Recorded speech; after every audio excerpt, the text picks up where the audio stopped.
বুঝছো বন্ধু, একদিন রাত পহেলে দেখবা তুমি নাই, পৃথিবীবাসী জানবে তুমি মরে গেছো। পৃথিবীর তখন আলো ফুটবে, চাঁদও উঠবে, সিএনজিও চলবে, অটোও চলবে, দোকানপাট সবই চলবে।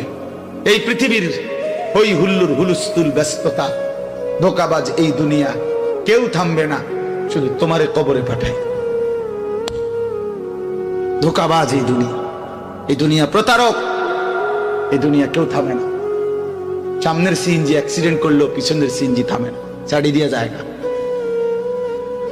সামনের গাড়ি অ্যাক্সিডেন্ট করলে পিছনের গাড়ি থামে না, ছাড়ি দিয়ে যায়। স্বার্থপর এই দুনিয়ায় কেউ থামে না।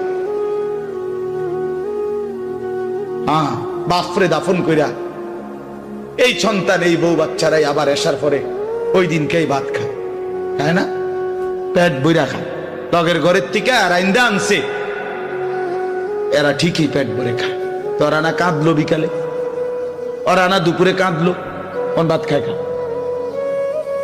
স্বার্থপর, কেউ থামে না দুনিয়া, আলো বাতাস সব চলে, তুমি বন্ধু থাকবে।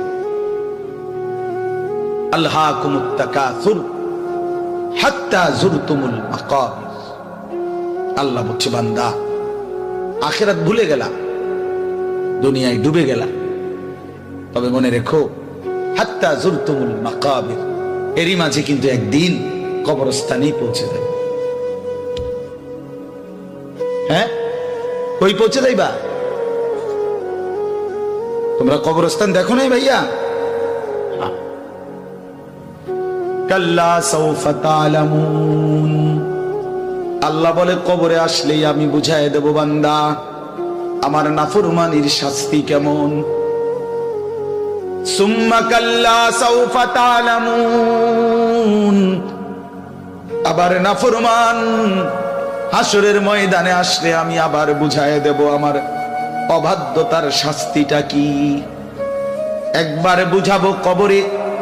তাফসীরের মধ্যে আছে কাল্লা সাউফা তা'লামুনা ফিল কবরি সুম্মা কাল্লা সাউফা তা'লামুনা ফিল আখিরাহ। আল্লাহ বলে, একবার কবরে বুঝাইবো আমারে ত্যাগ করা, আমার নাফরমানি, আমারে সিজদা না করার শাস্তিটা কি। কবরেই টের পাইবা। ওয়া ইউকাইয়াদু লাহু মালাকুন আমা ওয়া আসাম্মু আবকাম।